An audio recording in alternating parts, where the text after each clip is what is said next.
Agora que a gente falou de variáveis, nós precisamos entender os tipos de variáveis e os tipos de constantes, né? Então, nós temos uma coisa chamada tipos de dados, porque as variáveis, elas não são assim jogadas no vento, né? Então, eu tenho que falar qual tipo de variável que eu quero trabalhar. Então, por exemplo, o que que vai ter dentro dessa variável? Que informação que eu vou armazenar dentro dela? Então, eu trouxe uma tabelinha aqui, que é uma tabelinha que vai ajudar a gente nisso, tá? Então, nós temos os tipos de dados aqui. Deixa eu pegar a minha caneta, tá aqui. Então, por exemplo, tipos de dados inteiros. Então, são valores inteiros. São valores que não possuem casas decimais. Então, são valores que não têm vírgula. Sabe a vírgula? Então, se eu quiser colocar 2,7, não é valor inteiro. Então, são valores precisos, valores inteiros. 1, 2, 3, assim por diante. Os valores inteiros, eles podem ser negativos ou positivos. E olha que legal, eu tenho aqui o menor valor e o maior valor possível. Então, o inteiro, por exemplo, eu tenho um valor primitivo que eu chamo de byte. O byte é o menor valor, o tamanho dele é de 8 bits.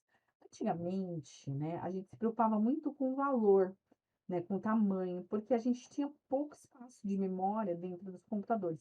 Então, eu tive que me preocupar muito com isso. Hoje em dia, eu me preocupo com isso, principalmente quando eu estou programando em mobile, tá? Então, eu preciso cuidar para que não fique muito pesado o meu armazenamento, né? E então eu tenho que acabo me preocupando mais com isso. Quando eu estou trabalhando com web ou com PC, eu acabo meio que esquecendo. Então, tem gente que ainda usa o tipo byte. O tipo byte, o menor valor dele é 128, menos 128, e o maior valor que ele aceita é o 127. Então, se eu falar que a minha variável é do tipo byte, eu só vou aceitar esse tipo de número. Então, menos 128 até 127. Tem o tipo short. O short já é um pouquinho maior. Então, é menos 32.768 até 32.767. Você vê que ele já é o dobro, ó. Ele ocupa 16 bits, tudo bem?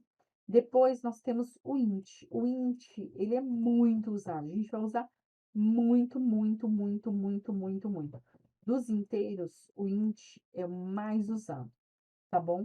E aí, ele vai desse número grande, ai, 1000, milhão, sei lá, muito. Ele ocupa 32 bits no seu espaço de memória, tudo bem? E temos o long, tudo bem? Que aí ele é maior do que o int. Então, se eu precisar de um valor inteiro muito grande, eu posso usar o long. Mas acredito que o int vai me ajudar bastante. Caso eu queira, lógico, posso usar o byte. Se for números pequenininhos, eu uso o byte, que também vai me ajudar. Depois nós temos os pontos flutuantes. O que seriam os pontos flutuantes? São valores, aí sim, com casas decimais, tá bom? Aí sim são valores com casas decimais. E aí, nos pontos flutuantes, eu tenho o float e o double, tá? O float eu uso com 32 bits, tá? Então, eu uso com a parte de casas decimais, tá? Então, eu uso o float. E eu tenho o double, que eu também uso com casas decimais, ele tem 64 bits. Qual que é a diferença dos dois, se os dois eu utilizo casas decimais? O float, o double, ele é maior e ele tem uma maior precisão. Então, quando eu preciso de números precisos, tá bom? Eu uso sempre o double. Se eu não preciso de tanta precisão, eu posso usar o float, tá bom? Por que que eu digo isso? Porque na hora de fazer, principalmente, vamos dizer assim, não posso dizer de uma maneira bem clara, não é truncamento. Eu tenho um valor e eu preciso deixar ele menor, vamos dizer assim, eu tenho um valor com 5 casas decimais, eu preciso deixar ele com 3 casas decimais, por exemplo. Na hora de fazer essa compressão, né, na hora de diminuir esse número de casas decimais, o arredondamento do float é diferente do arredondamento do double, tá bom? Então o float, ele sempre, vamos dizer assim, meio que arredonda para cima. O double não, ele faz um arredondamento mais preciso. Então ele é muito utilizado quando a gente precisa fazer cálculos de alta precisão, tá bom? Então double, muito utilizado para alta precisão. Via de regra, a gente usa muito nesse ponto flutuante, acaba usando o double. Eu falo que quando a gente vai lá no posto de gasolina, a gente usa o double, né? Porque ele sempre joga para cima quando tem que arredondar, né? Sempre arredonda para mais e a gente sempre perde dinheiro, tá? Em caractere, a gente tem o char. O char, ele usa 16 bits. Char, ele usa tanto letras quanto números, e ele é composto por um único caractere. Então, ele recebe um único caractere por vez. Esse é o char. Por que a string não tá aí? Porque string não é um tipo de dado. Mas aí depois a gente vai ver. A string, na verdade, dentro do Java, a string ela é uma classe. E um programador fez para a gente poder escrever textos, tá? Por isso que até a string, você tá vendo que tá tudo com letra minúscula. A string a gente escreve com letra maiúscula, ó. E existe uma convenção, aquela já dando spoiler, né? Que toda classe ela é escrita com letra maiúscula. A primeira letra do nome da classe é sempre maiúscula. E por último, nós temos o tipo de dado booleano, ou seja, o boolean. O boolean, ele só recebe dois valores, ou true ou false. Ele é um bit, tá? Então, true ou false é o booleano, tá? Então, ele é bem interessante e bastante, às vezes, utilizado em alguns casos, principalmente quando a gente quer saber respostas de verdadeiro ou falso, ok? Dá para entender? Eu sei que é uma tabela que sim, você não precisa decorar os tamanhos, mas é importante a gente saber que existe, tá? E principalmente entender os tipos de dados. Os dados mais importantes são, aqui no caso, o int, o double, o float, o char, o boolean, e daqui a pouco a gente vai ver o string, ok? Vamos entender o string. Quando eu fico aqui falando de tudo isso, nossa, a cabeça parece que vai dando, né? Não se preocupa, pausa o vídeo, vai beber uma água, volta, não se preocupa não. Bom, vamos falar entre algoritmos e linguagem de programação. Qual a diferença entre um e entre outro? O que a gente precisa entender? Bom, a primeira coisa que a gente precisa, que é o que a gente está desenvolvendo, é a parte do raciocínio lógico, ou seja, aprender a pensar.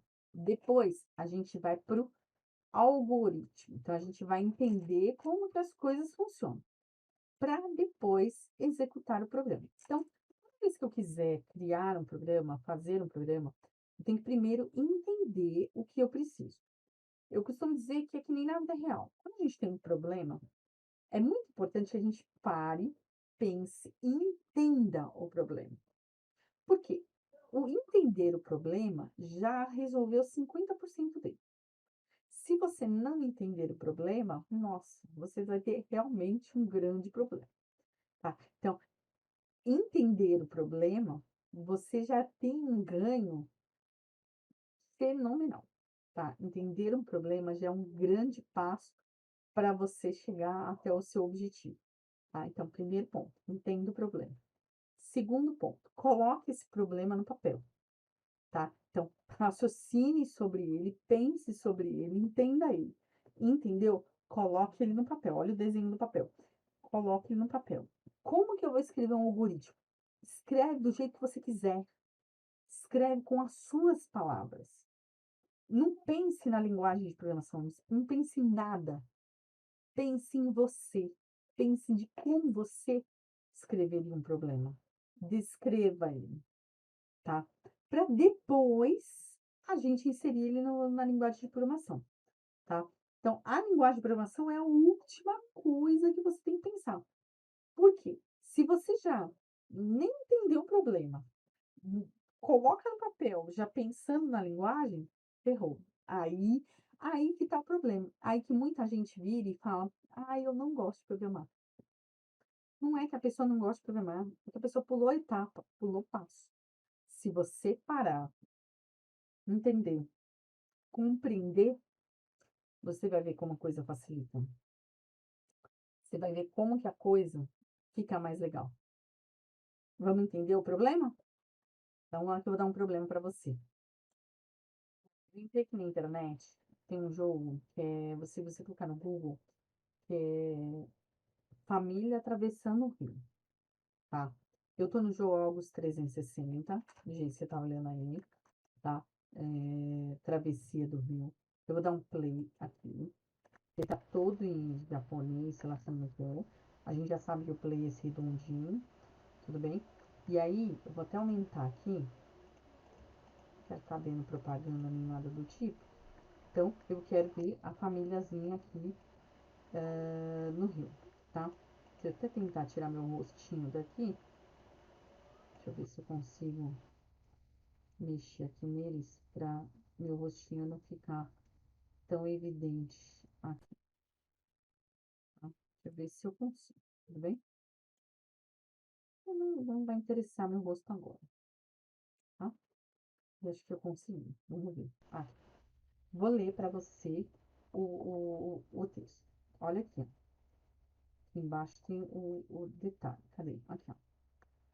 Teste de raciocínio lógico com um teste divertido, tá? O objetivo desse teste, o objetivo é fazer todo mundo atravessar este rio, mas a jangada só permite levar 2 pessoas.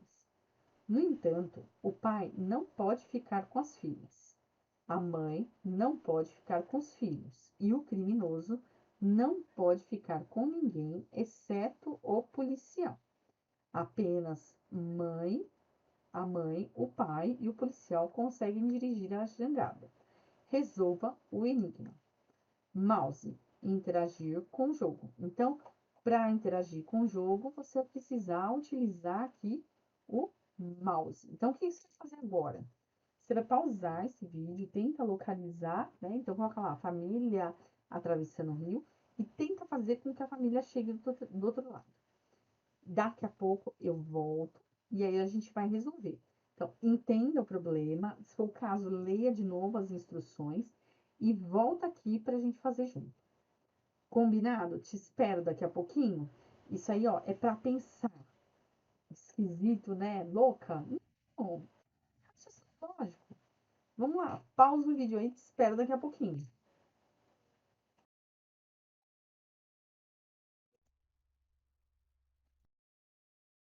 E aí, tá pronto? Vamos lá tentar fazer essa família? Vamos lá.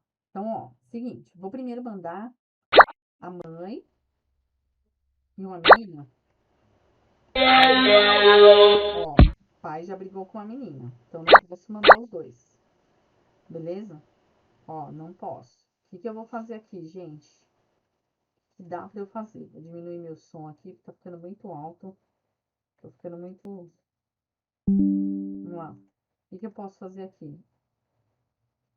Pensa, pensa, pensa, ó. Vamos lá. Posso mandar a mãe e o pai?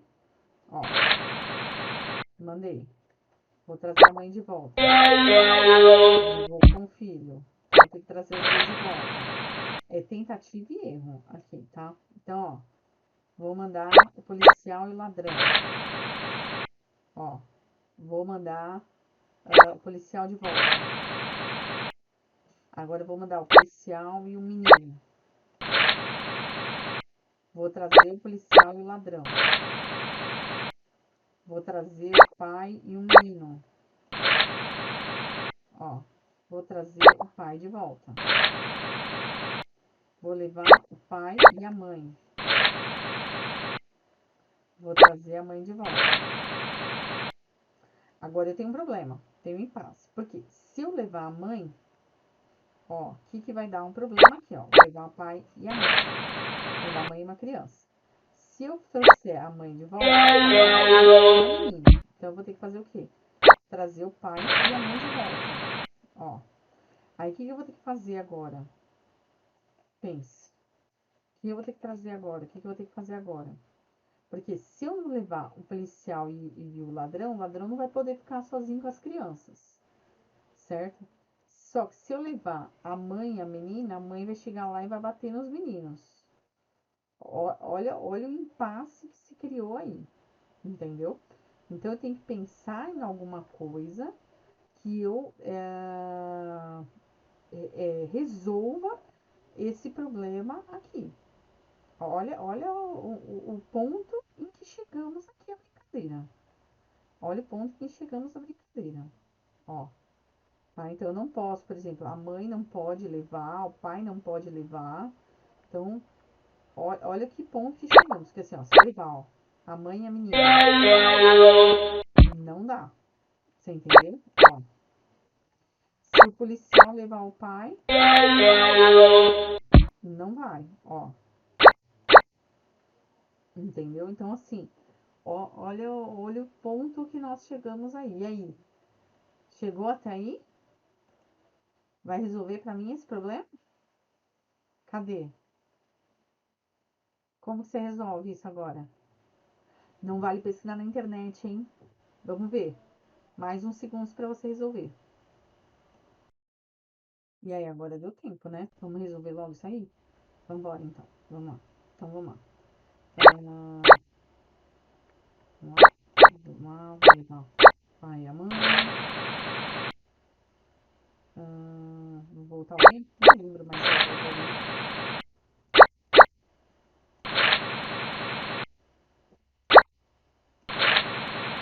Vamos lá. Pai e o menino.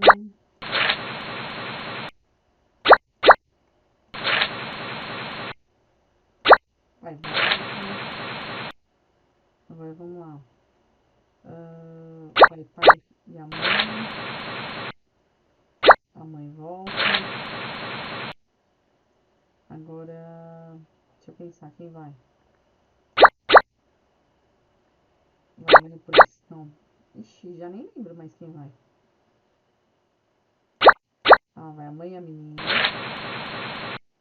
Volta a mãe e o pai. Aí vai.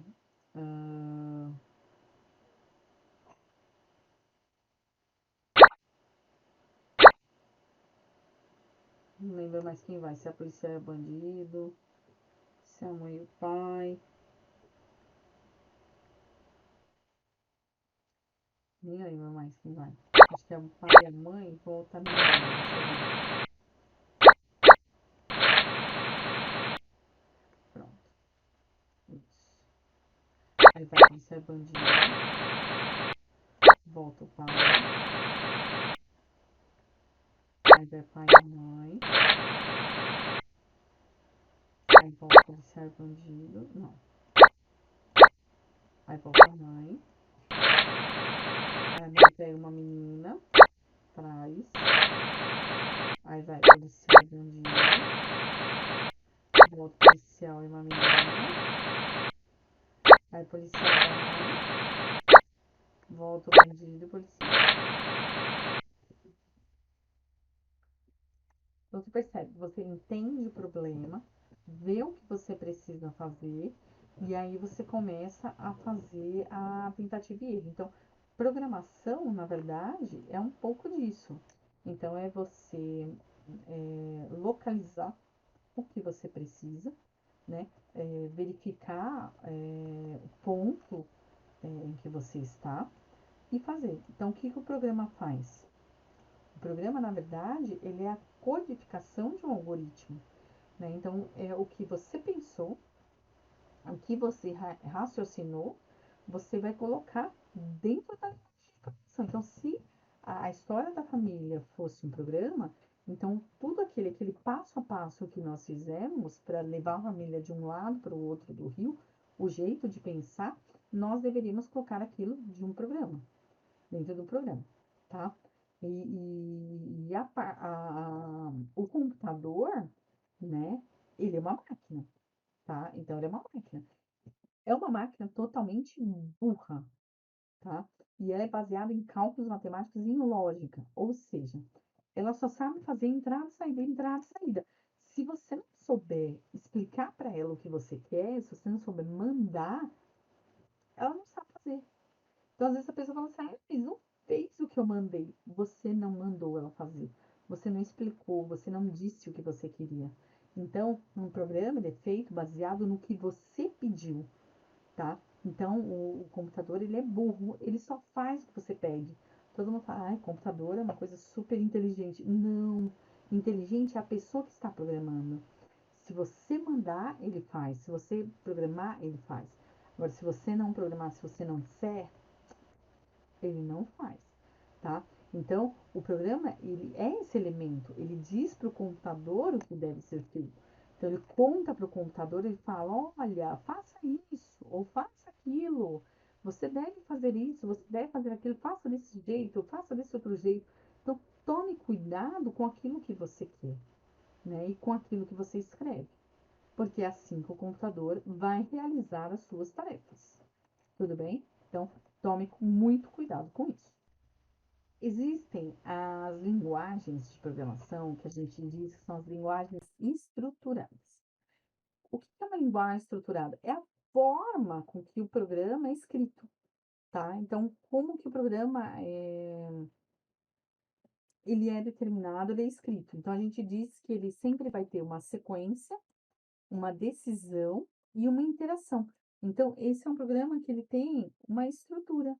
Tá? Então, uma linguagem de programação estruturada, ela sempre vai ter uma sequência, vai ter uma decisão e vai ter uma interação. Sempre, tá? Então, a gente fala que ela é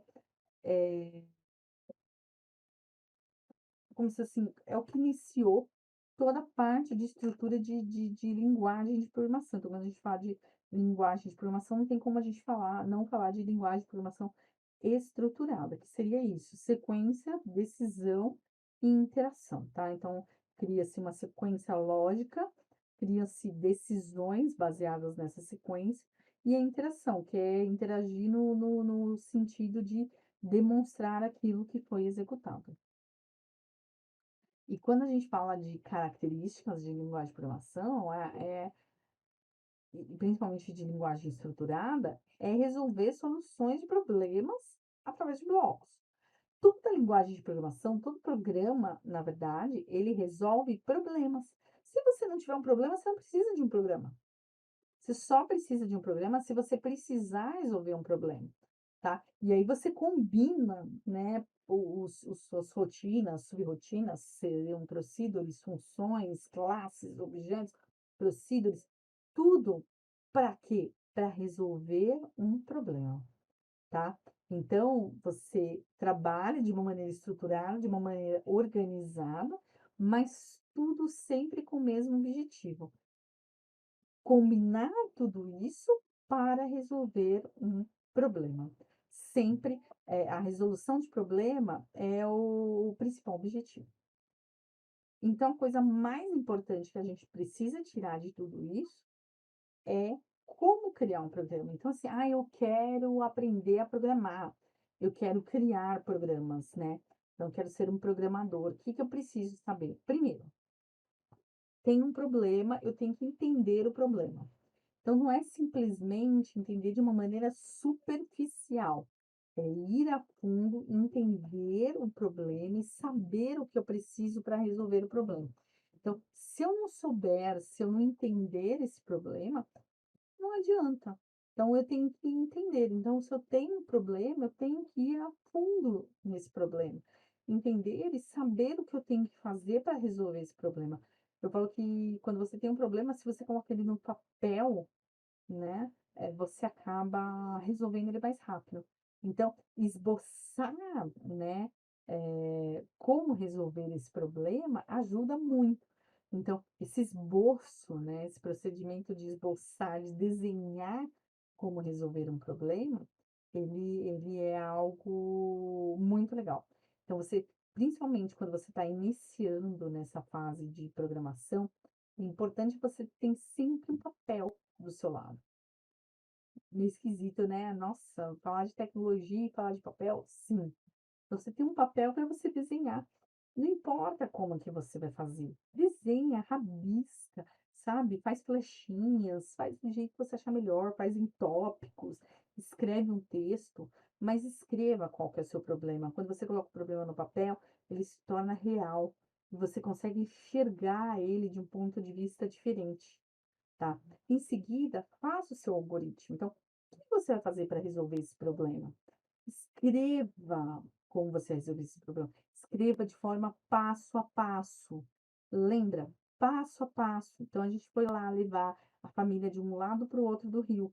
A gente fez o quê? Passo a passo, levando um por um da família, né? Porque só cabiam dois na jangadinha ali, na jangada, né? Não é nem barquinho aquilo. Então, escreva de maneira passo a passo o que você precisa, né, para fazer isso. E aí você vai formular o seu algoritmo. Ah, qual linguagem de programação? Não interessa. Escreva. A gente fala que tem uma linguagem chamada Portugal. O que é o Portugal? É o seu português. É a sua linguagem de programação em português.